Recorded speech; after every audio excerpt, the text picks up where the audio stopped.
Hello. જય ગુરુદેવ સીતારામ મહારાજ. અમદાવાદથી રમેશભાઈ બોલું છું. હા, બોલો બોલો. અરે એક પ્રશ્ન છે. હા ગંગા સતીનું ભજન છે હા કે જાણવા જેવી વસ્તુ છે અજાણમાં જાય છે. હા હવે અધૂર્યાને ન કહેવાય. હવે અધૂર્યા કોને કહેવાય આપણે? અને જાણવા જેવી વસ્તુ શું છે એનો જરા ખુલાસો કરો ને. સારું. જાણવા જેવી આ તો અજાણ છે વસ્તુ પાનબાઈ, અધૂરિયાને ન કહેવાય. તો એ વસ્તુ કઈ છે અને અધૂરિયા કોણ છે એમ? હા એમ. આખું ભજન કે એક જ લાઈન? એક જ લાઈન. સારું, લ્યો. રમેશ ભગત, આ તમે જે પૂછ્યું છે તે માતા ગંગા સતી માતાના એક રચનામાં, એક ભજનમાં, એક વાણીમાં આ શબ્દ આવે છે. એ વાણીની શરૂઆત થાય છે: વીજળીના ચમકારે મોતીડા પોરવવું પાનબાઈ, અચાનક અંધારા થાય, જોતરે જોતામાં દિવસો વહી જશે પાનબાઈ, 21,600 કાળ ખાશે. અહીંથી આ ભજનની શરૂઆત થાય છે. અને તમે માત્ર ખાલી આ એક જ લાઈન તમે જાણવાની વાત કરી, બરાબર? મતલબ આ આખી કડી જોઈએ તો 4 લાઈનની છે, 4 લીટીની છે. ત્યારે આ પૂર્ણ તમને સમજાશે, બરાબર? હવે શું કહેવા માગે છે? કહે છે, થોડું ગાઓ, બરાબર? જાણ્યા રે જેવી આ તો અજાણ છે રે વસ્તુ, અધૂરિયાને નો કેવાયજી, ગુપત રસનો આ ખેલ છે અટપટોને, આટી મેલો તો સમ જાય રે. આ આખી કડી થઈ 4 લાઈનની. મતલબ આખી સાખી થાય આ, બરાબર? સાખી ગયો, કડી ગયો આ ભજન. આમ તો 4 સાખીનું છે પૂરું, બરાબર? હવે આમાં શું કહેવા માગે છે કે જાણ્યા રે જેવી આ તો અજાણ છે રે વસ્તુ પાનભાઈ, બરાબર? તો માતા ગંગા સતી પાનબાઈ માતાને આ સમજાવે કે જાણવા જેવી જો કોઈ વસ્તુ હોય તો એ સોહમ શબ્દ, આતમ, પરમાત્મ, ઓમકાર છે, વચન છે. વચન એ જ સોહમ. વચન કહેતા વાણી, વાણી કહેતા શબ્દ. તો એ જ સોહમ શબ્દ છે. એ આત્માને પણ વચન કહેવામાં આવે છે. અને એ વચન 14 લોકથી ન્યારું પણ છે. 14 લોકને ચલાવવા છતાં 14 લોકથી ન્યારું છે, બરાબર? તો જાણ્યા રે જેવી આ તો અજાણ છે વસ્તુ. તો માતા ગંગા સતી કહેવા માગે છે કે જે જાણવા જેવી જે વસ્તુ છે ને એ અજાણમાં જાય પાનભાઈ. તો જે જાણવા જેવું છે એને જાણી લ્યો, નથી જાણવા જેવું એને બધાને કાઢી નાખો. તો અહીં જાણવા રે જેવી આ તો અજાણ છે વસ્તુ, એટલે આ શબ્દ, આ આત્મા એ કોઈ વસ્તુમાં આવતો નથી, પણ આત્મા તરફ વસ્તુ શબ્દનો સંબોધન કરીને ઉપમા આપી છે. વસ્તુ ખાલી સમજવા માટે એ શબ્દ તરફ, આત્મા તરફ ઈશારો કરવામાં આવ્યો છે, બરાબર? કારણ કે ઘણા સંતોની વાણીઓમાં પણ આવે છે કે અધર દ્વીપવ ગગન ગુફા મેં હે વસ્તુ નિજ સારા. શું કીધું? હે વસ્તુ નિજ સારા. એટલે ઘણા સંતોએ નિજ સારા વસ્તુ કીધું છે. હે વસ્તુ નિજ સારા. અધર દ્વીપ વ ગગન ગુફા મેં, મતલબ આ મસ્તકના મધ્ય ભાગમાં હે વસ્તુ, એને વસ્તુ કીધું છે. નિજ, નિજ એટલે સ્વયં પોતે આત્મા. સારા, સાર મતલબ આત્મસાર પ્લસ આ, એ જ આત્મા જાણવા જેવો છે. ઘણા સંતોએ સોહમ શબ્દ આત્માને વસ્તુ પણ કહીને એની ઉપમા આપવામાં આવી છે, ખાલી ઉપમા છે, બાકી કોઈ વસ્તુમાં નથી આવતો. એના દ્વારા જ બધી વસ્તુઓ બની છે, એના દ્વારા જ બધી વસ્તુઓ બની છે ને. તો હવે આ જે વસ્તુ છે, પાનભાઈ, માતા ગંગા સતી પાનભાઈને એ જ સમજાવવા માગે છે કે ઘણું બધું તમે જાણી ચૂક્યા છો, હવે તમે અંતિમ આત્માના લક્ષ્ય સુધી પહોંચવાની તમારી તૈયારી પણ છે. એટલા માટે હું તમને સાવચેત કરું છું, સાવધાન કરું છું કે આ જે આત્મ જ્ઞાન છે, આ જે સોહમ શબ્દ જ્ઞાન છે, આ આત્મ સોહમ શબ્દરૂપી વસ્તુ અધૂરિયાન ન કહેતા. શું કામે અધૂરિયાન ન કહેતા? કારણ કે અધૂરિયાન જો તમે કહેશો તો એ વસ્તુનું પાલન કરશે નહીં, એ સોહમ શબ્દનું પાલન કરશે નહીં, એ આત્મામાં ધ્યાન ધરશે નહીં, આત્માનું પાલન કરશે નહીં, સત્ય રસ્તાનું પાલન કરશે નહીં. એટલા માટે પહેલાં એને પૂરેપૂરું પાત્ર બનાવો. જે અધૂરિયા હોય છે એને પહેલાં પૂરા કરો. એની અંદર જે કાંઈ ખામીઓ હોય, આ વિષય વાસના રૂપી, મોહ માયા રૂપી, એનું ચિત્તને શુદ્ધ કરો. શુદ્ધ ચિત્ત થઈ જાય અને પહેલાં એને પૂરા બનાવો. જ્યાં સુધી એ પૂરા નથી ત્યાં સુધી અધૂરિયા છે. તો અધૂરિયામાં આ વસ્તુ નહીં વાવવાની, કુપાત્રમાં વસ્તુ નહીં વાવવું કહે છે ને, પાત્ર જોઈને પીરસવું, કુપાત્ર ન વાવવું. કારણ કે આ વસ્તુ સોહમ શબ્દ, આત્મ, પરમાત્મ, ઓમકાર, એ એક સિંહણનું દૂધ છે અને એના માટે સોનાનું પાત્ર જ હોય, બીજા પાત્ર ફાડી નાખે. તો એને પહેલાં સોનાનું પાત્ર બનાવો. સોનાનું પાત્ર એટલે સોના જેવું કંચન બનાવો, ચોખ્ખું બનાવો. કયું પાત્ર? એની સ્થૂળતારૂપી પાત્રને ચોખ્ખું અને શુદ્ધ બનાવો. જ્યાં સુધી એ પૂરા ન થાય, સત્સંગ તમે એને સંભળાવો, વાતચીત કરો, સત્સંગ 52 અક્ષરી દઈને પૂર્ણ એને અંધકારમાંથી પ્રકાશમાં લઈ આવો અને પૂરા થાય ત્યારે એને વસ્તુ તમે આપજો. અધૂરિયા ન આપી દેતા, નહીંતર એનું પાલન નહીં કરે. બરાબર? પાલન એ નહીં કરે અને ઉલટાનું એ બધું કહેવાનો અર્થ છે કે બખેડો કરી નાખશે એમ. એટલે પાત્ર જોઈને જ પીરસજો. જેને તેના વસ્તુ ન કહેતા. જેને તેને તમે કહેશો તો તમારો સમય પણ જશે, બરાબર, અને એ કાંઈ આ રસ્તે તો હાલશે નહીં. એટલે જેને ખરેખર વિરહ, પરમાત્માને મળવાની વેદના ઉપડી છે, લગન ઉપડી છે, જિજ્ઞાસા છે કે ખરેખર મારે આત્મ પરમાત્મ શબ્દને જાણવો જ છે, જેની પૂર્ણ જિજ્ઞાસા હોય, પૂર્ણ મુમુક્ષ હોય, એવા વ્યક્તિ પાસે જ આ વાત કરવી. બાકી અધૂરિયાને તમે કહેશો તો કાંઈ ફાયદો તો એને નહીં થવાનો, તમારો એ સમય બગડશે ખોટો. એટલે ફાલતુનો સમય ક્યાંય બગાડવો નહીં. હવે અધૂરિયાને ન કહેવાય, બરાબર? તો અધૂરિયાને જ કહેવામાં આવ્યા છે, જેને ભક્તિ ભજનમાં તો હાલવું નથી. ખોટા પ્રશ્નોત્તરી કરી, વાદ વિવાદ કરવો છે, તર્ક વિતર્ક કરવો છે કે આનું શું, કે આનું શું, આનું શું, કારણ કે એને ભક્તિ નથી કરવી. તો આ જ્યાં સુધી શાંત ન થાય, સ્થિર ન થાય, તર્ક વિતર્ક, વાદ વિવાદ જ્યાં સુધી એની અંદરથી ન નીકળે, એની અંદરથી જે કામ, ક્રોધ, લોભ, મદ, મોહ, શબ્દ, સ્પર્શ, રૂપ, રસ, ગંધ, છલ, કપટ, ઈર્ષા, નિંદા, તારી મારી, હું, મેં, વાદ વિવાદ, ખેદ ખોદણી, આ કચરો જ્યાં સુધી સાફ ન થાય, એનું પાત્ર ચોખ્ખું ન થાય, ત્યાં સુધી એને કહેતા નહીં. અધૂરિયા ન કહેવાય ત્યાં સુધી એને ન કહેતા. જેમ વીછી કઈડે અને વેદના ઉપડે, આવી પૂર્ણ જેની અંદર વેદના ઉપડી જાય કે ખરેખર ભક્તિ કરવી છે, ખરેખર સત્યના માર્ગે હાલવું છે, ખરેખર પરમાત્માને પ્રાપ્ત કરવા છે, એવાને જ ઉપદેશ કરવો, એવાને જ ભક્તિ લાઈન બતાવી.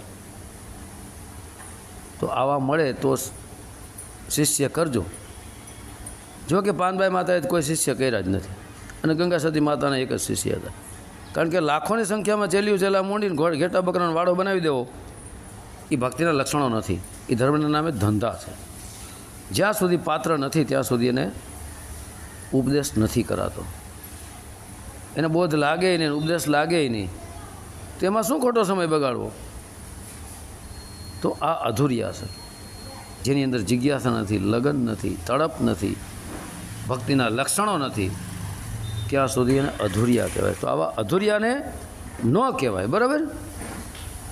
તો હવે જે વસ્તુ છે સોહમ શબ્દ, આત્મા પરમાત્મા ઓમકાર રૂપી જે શબ્દ છે, એ ક્યાં સુધી નથી સમજાતું કે જ્યાં સુધી એની અંદરથી આટી ન છૂટે ત્યાં સુધી. તો આ ગુપ્ત રસનો આ ખેલ છે અટપટો. આ એક ગુપ્ત રસ છે. હવે જેમ કે ડાબી અને જમણી ઈંગડા અને પીંગળા નાળી બે ચાલુ છે અને ગુપ્ત નાળી છે એ સૂક્ષ્મણા છે, જેને આપણે ગંગા જમના સરસ્વતી કહીએ છીએ, બરાબર. તો આ ગુપ્ત એટલે એક છુપું રહસ્ય છે. ગુપ્ત એક રસ છે. ગુપ્ત રસનો આ ખેલ છે અટપટો. તો ગુપ્ત રસ કોનો રસ? એ પરમાત્માના પ્રેમનો રસ, એ પ્રેમનો પ્યાલો, પ્રેમ રસ. આ ગુપ્ત છે અને એનો ખેલે પાછો અટપટો છે. ઝટપટ તો એ સમજાય એવું છે નહીં. તો એને ધીરે ધીરે ધીરે ધીરે રોજ થોડું થોડું જ્ઞાન આપતા રહ્યો અને પૂર્ણ પાત્ર બનાવો. કારણ કે આ ખેલ અટપટો છે, ઝટપટ તો સમજાય એમ નથી, બરાબર. કારણ કે આ ખેલ છે અટપટો, ઝટપટ તો સમજાય એમ નથી. અને જો ઝટપટ સમજાય જાય તો મટી જાય બધી ખટપટ. તો જ્યાં સુધી ખટપટમાં છે, વાદ વિવાદ, ખટપટ એટલે વાદ વિવાદ, ઈર્ષા, નિંદા, તો એ કારણ કે ખેલ સમજાય ને તો આ બધી ખટપટ મટી જાય. કારણ કે અટપટો ખેલ છે એ સમજાઈ જાય તો બધી ખટપટ મટી જાય. તો જેને ખટપટ મટી જ નથી એને અટપટો ખેલ છે એ સમજાણો જ નથી. તો ગુપ્ત રસનો ખેલ આ જ છે. સુખમણા નાળીના ભજન વિશેની વાત કરે છે અને અહીંયાથી સીધું કનેક્શન એનું 10મા દ્વાર સાથે છે.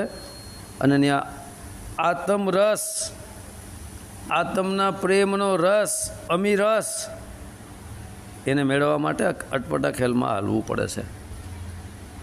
પણ એ અટપટો જે ખેલ છે સમજાય ક્યારે? એ સમજાય ત્યારે જ્યારે આટી મેલો ને તો સમજાય.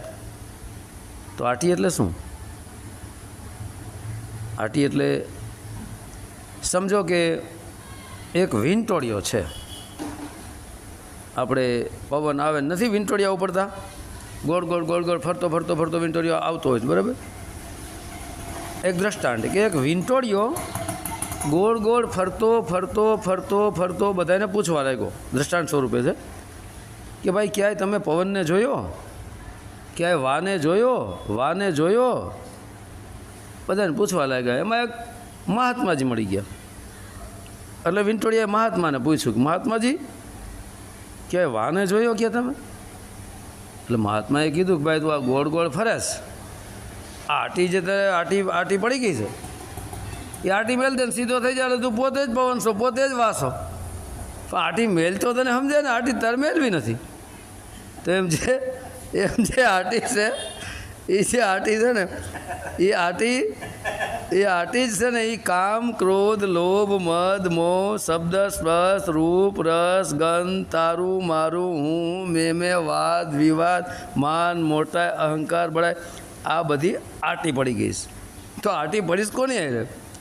આટી પડી છે મનની આરે, સુરતાની ગાંઠ બંધાઈ ગઈ. એ ગાંઠને ખોલો, આટીને ખોલી નાખો. જે મન આરે સુરતાની આટી પડી ગઈ છે એ મનમાંથી સુરતાની આટી ખોલી નાખો ને તો આ સમજાય. તો આટી ખોલ્યા વગર તો સમજાવવાનું છે જ નહીં. તો આટી મેલો ને તો સમજાય.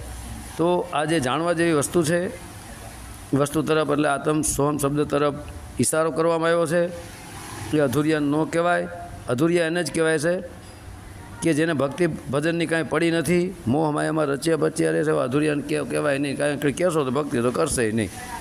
તો જેને ભક્તિ ખરેખર કરવી જ છે, આત્મ પરમાત્મ શબ્દને મેળવવો છે, એવા વ્યક્તિને જ આ ઉપદેશ કરાય, એવા વ્યક્તિને જ બોધ કરાય કે જેથી કરીને એ કાંઈક આગળ વધે.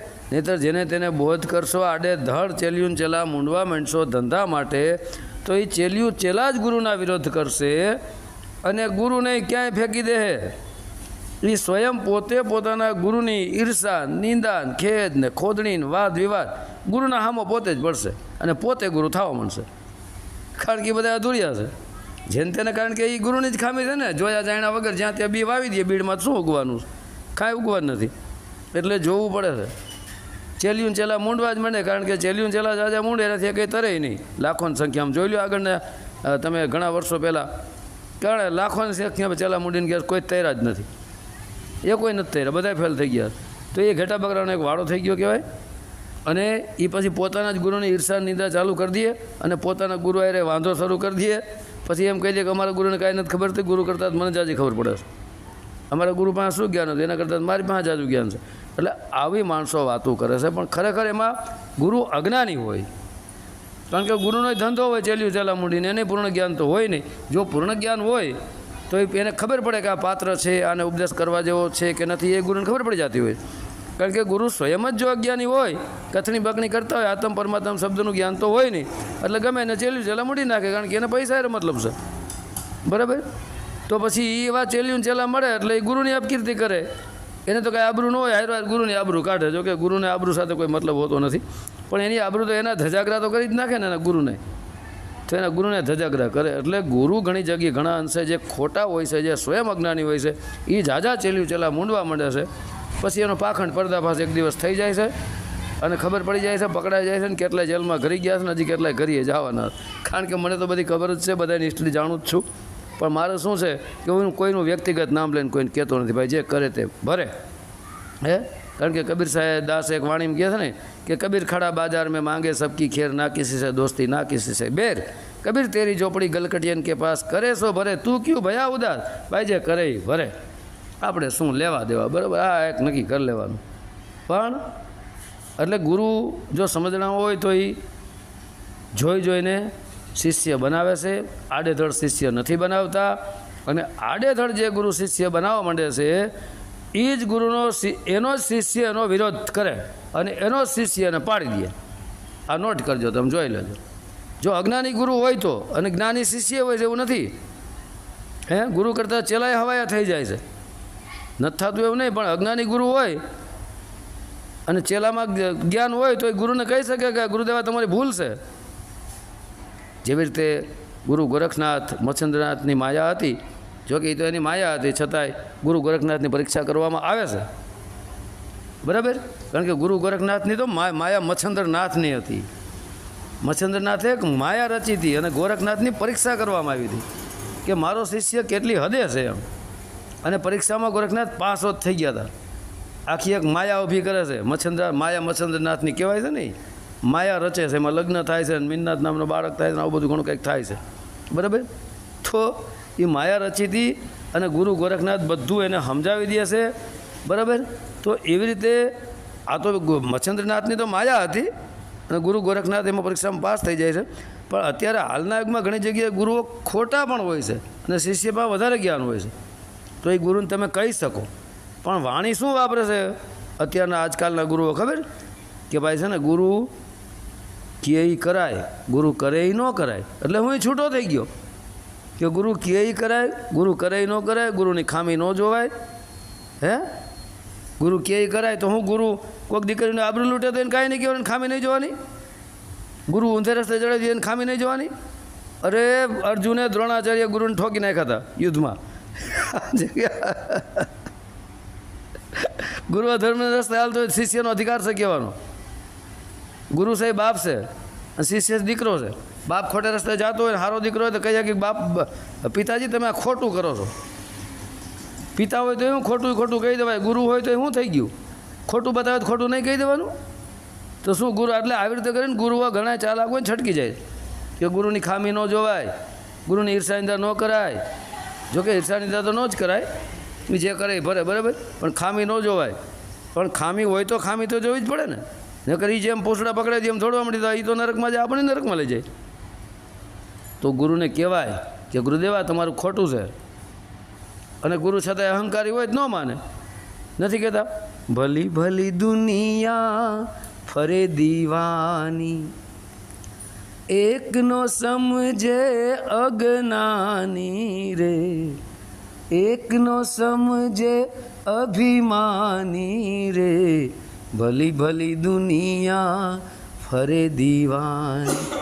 એકનો સમજે અજ્ઞાની અને એકનો સમજે અભિમાની. ગુરુ જો અભિમાની હોય ને તો કે ના હું જ સાચું, હું કવિ જ માનો. અને એકનો સમજે અજ્ઞાની, જે કાંઈ જ્ઞાન ન હોય. પણ શિષ્ય ચતુર ચાલાક જો એ ગુરુ પાસે આવી જાય ને તો ગુરુને હોતે સુધાર નાખે છે. પણ સાચો ગુરુ હોય ને તો એ પાછી એની ભૂલે કબૂલ કરી લે. પણ ખોટો ધંધાવાળો ગુરુ પોતાની ભૂલ કબૂલ જ ન કરે. ના મારું જ સાચું. તમે એમ તો ગુરુજી આ આમ કેમ, તો કે આનું આમ, તો કે આમ કેમ, તો કે આનું આમ. તે જ એનો સાક્ષી ભોજ્યો કરી નાખે. આમ બોલો તો આમ, આમ બોલો તો આમ. ભૂલ કે પકડાય જ નહીં. બરાબર? એને કહેવાય માસ્ટર પ્લાન વાત, છટકી જવું કે પકડાવું નહીં. બરાબર? પણ પરમાત્મા પાસે તો પકડાય જ જાય મિત્રો. પરમાત્મા કોઈ દી કોઈને છોડતો નથી. બધાયના કર્મો ઉપર પરમાત્માની નજર છે. પરમાત્મા પાસે કાંઈ છલ કપટ નહીં આવે. કારણ કે ગમે એવી તમે ચતુરાઈ કરશો પાપ કરીને, અને કોઈ એવું વિચારતા હોય કે આમ બચી જાય, અસંભવ, બચી જ ન શકે. કારણ કે કોઈ લાખ કરે ચતુરાઈ, કોઈ લાખ કરે ચતુરાઈ, કરમ કે લેખ મિટે ના રે ભાઈ. કોઈ ગમે એવી ચતુરાઈ કરે, પાપ કર્મ કરે, હે કે સત્કર્મ કરે, ગમે એવી ચતુરાઈ કરે કે મારે પાપ કર્મ નથી જોતું, સત્કર્મ નથી જોતું, તો એને મેળા વગર એ જ નહીં. પણ અકર્તા ભાવમાં એને કાંઈ અટતું નથી, કરતાપણાનો ભાવ અટી જાય. પણ કોઈ પાપ કર્મ કરીને ગમે એવી ચતુરાઈ કરે, હે તો એનું કર્મના લેખ જે લખાઈ ગયા ને એને મીટાવી ન શકે. તમે હાલવાનું કર્મ કરો અને વિચાર બોલતા જાઓ કે રસ્તો કપાય જ નહીં, રસ્તો કપાય જ નહીં, રસ્તો કપાય જ નહીં, રસ્તો કપાય જ જાય, કારણ કે તમે હાલવાનું કર્મ કર્યું. હે એનો લેખ લખાતો ગયો તો પંથ કપાતો ગયો. કોઈ લાખ કરે ચતુરાઈ, કર્મ કે લેખ મીટે ના ભાઈ. પછી ગમે એવી તમે ચતુરાઈ કરો પણ એમાંથી તમે બચી જ ન શકો, પકડાઈ જ જાઓ એકના એક દિવસ. બરાબર? તો ભગત સમજાણું કે નહીં? બરાબર? હા, જબર, સરસ સમજાનું. સારું, તો જય ગુરુદેવ. જય ગુરુદેવ. સત્ય સનાતન ધર્મની જય. જય.